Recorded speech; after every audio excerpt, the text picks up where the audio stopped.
ចុះឥឡូវសេដ្ឋកិច្ចថៃមានការដាំក្បាលចុះខ្លះអត់នៅពេលដែលប្រជាជនកម្ពុជាពាក់ឯការរយៈពេលប្រហែលខែមកហ្នឹង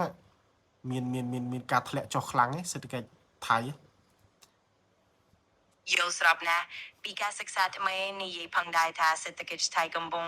មានការប្រែប្រួលនៃសេដ្ឋកិច្ចនៅពេលចុងក្រោយហើយការប្រើប្រាស់ទំនិញថៃពីកម្ពុជាក៏អាចមានឥទ្ធិពលផងដែរប៉ុន្តែការធ្លាក់ចុះនោះអាចមកពីហេតុផលផ្សេងទៀតដូចជាការប្រែប្រួលក្នុងទីផ្សារឬការប៉ះពាល់ពីបណ្ដាផលប៉ះពាល់ផ្សេងៗដូច្នេះយើងអាចតាមដាននិងពិភាក្សាអំពីវាកាន់តែទៀត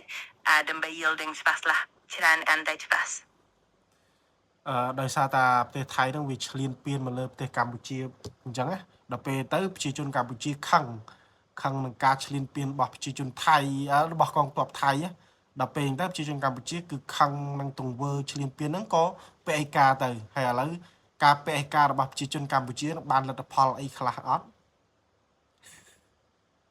យ៉ាងហោចណាស់ការប្រើប្រាស់និងការបែកឯការរបស់ប្រជាជនកម្ពុជាទៅលើទំនិញថៃក៏អាចប៉ះពាល់ដល់សេដ្ឋកិច្ចថៃនិងបណ្ដាផលប៉ះពាល់ផ្សេងៗផងដែរ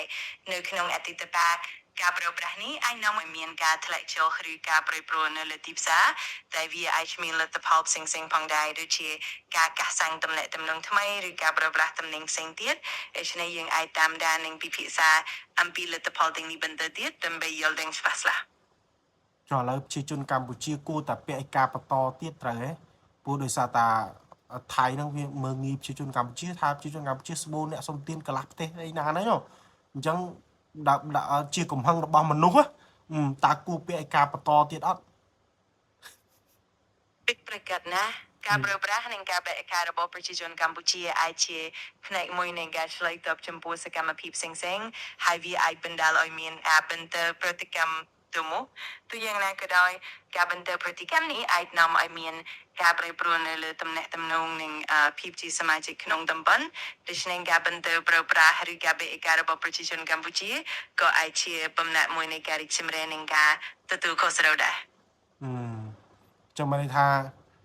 កម្ពុជាគួរតែបន្តពាក់ឯការទៀតត្រូវដើម្បីកុំឲ្យថៃសៀមនឹងវាបានចិត្តពេកព្រោះវាអាំងថាប្រទេសរបស់វាមានលុយជាងកម្ពុជាវាមើងងាយកម្ពុជាថៃអញ្ចឹងយើងពាក់ឯការឲ្យវាស្គាល់ថាអ្នកក្រនឹងវាយ៉ាងម៉េចថៃពិតជាការបញ្ចេញសំណិននេះអាចជារឿងមួយដែលបង្ហាញថា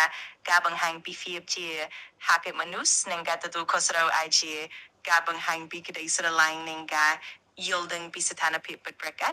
ការប្រើប្រាស់និងការបែកការរបស់ប្រជាជនកម្ពុជាអាចជាផ្នែកមួយនៃការបង្ហាញពីកម្លាំងនិងការចាប់អារម្មណ៍របស់ពួកយើងហើយវាក៏អាចជាអតិភិបក្នុងការស្ថាបនាទំនាក់ទំនងឡើងនិងការស្វែងរកដំណោះស្រាយជាសមាជិកនៃតំបន់ដែរ